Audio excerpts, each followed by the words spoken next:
Imagine this. You spent the first 6 months of this year applying to jobs, tweaking your CV and asking your uncle who knows somebody at his company for a job, and yet nothing. You're still unemployed despite graduating about 4 months ago now. Oh damn, that's me. Even when you're smart, skilled, and doing everything right, getting a job in today's world is hard. As a result, you can go jobless for months. Like me. So this is why being unemployed sucks. And how it broke me. Kind of. In South Africa, where I live, the unemployment rate basically sits at an astonishing 33%. That's the highest in the world. In our country, 1 in 3 young people are unemployed. And it's impossible to ignore this because we hear it every day on the news, radio, on billboards and what have you. They never prepare you for turning into a statistic as you get older. You know, I used to watch the news when I was younger and think, that's never gonna be me. I'm never gonna be the 1 in 3 young kids with no job after graduation. And yet, here I am, qualified and jobless. I'm now part of the 1 in 3 youths with no job. Yeah. Aww. The whole job hunting process just sucks. In trying to get a good job, there are a few ways you can generate good leads. There's LinkedIn, sending emails directly to companies, and of course, networking. This is kind of exciting for the first 3 months. You feel like you're doing something worthwhile and moving the needle towards your future as a working man. You sit down, check the LinkedIn, find a few good jobs, send some applications. Yeah, you don't get the job, but at least you have some free time, right? You find a cool company to work for. You send an email application with your ID, CV, qualifications, and your blood type just to be safe. And yeah, this time you don't get the job, but at least you have time to find yourself and figure out what you want, right? And finally, when you talk to the adults in your life, the accomplished professionals who tell you they cannot find you a job because they have a friend whose brother's wife's mother's uncle's daughter's son's uncle knows someone somewhere who can help you out. They tell you, hey son, send your CV because there are jobs opening up, maybe you can get one, you know? And you're filled with hope and promise. Finally, this is the chance you've been waiting for. Finally, somebody you know is going to put in a good word and get you a job. But this time, you don't even hear back from them. Doing all of this after 6 months just becomes exhausting. Now, it starts to feel like the system is rigged against you.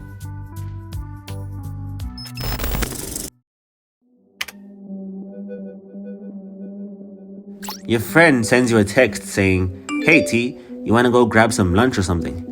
Most times I have to say nah and literally type the message, unless it's free or walking distance, I can't make it. And that's just it. You have no money, ever, like virtually zero in the bank account. And yeah, it's okay to ask people to cover your portion of the fee or asking to borrow money, but after months, eventually, you just get tired of asking. A year ago, when you're a full-time student, you can ask for some money from parents because, well, you're a student, not independent. It's easy to get away with.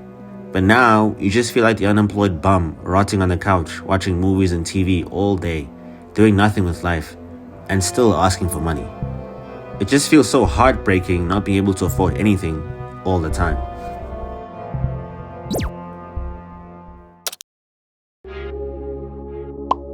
You strike up a casual conversation on a rare outing, and the inevitable question of, so hey, what do you do? Comes up, and you timidly respond, oh yeah, well, I'm actually looking for a job right now. And they respond, oh, so you're unemployed? Yeah. You see, I'm tired of having this specific conversation over and over again with acquaintances, distant cousins, and relatives that I see only once in a while. Or just to fill the air with some awkward party small talk because we have nothing else to talk about besides, so hey, what do you do? And hey, what do you do? You know, for me, that pressure 100% exists. A lot of our perceived value is measured by which jobs we get and where and who we are working for. And I know that what people think of you doesn't matter.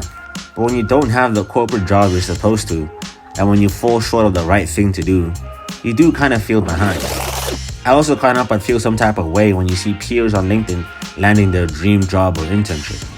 Or people you know posting themselves in their stories going to work or corporate social events with the hashtag team. Everyone else is working, learning, and earning, and you're just at home.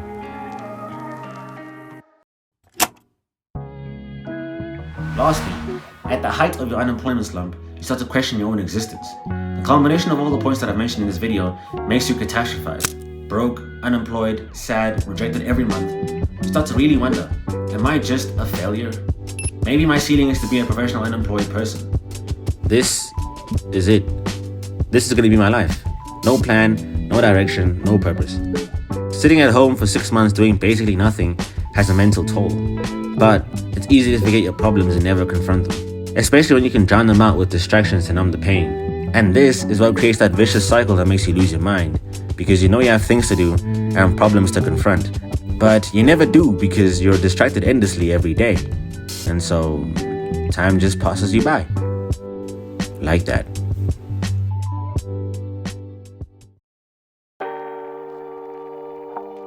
I know a lot of you will plausibly be saying that I shouldn't lose hope. And I'm not. I'm just being realistic. The truth is, in a country such as ours where 33% of young people can't get a job, it's likely that I'll be spending the next 6 months unemployed as well. And if that's the case, I can't spend the next 6 months broke, brain rotted and depressed again.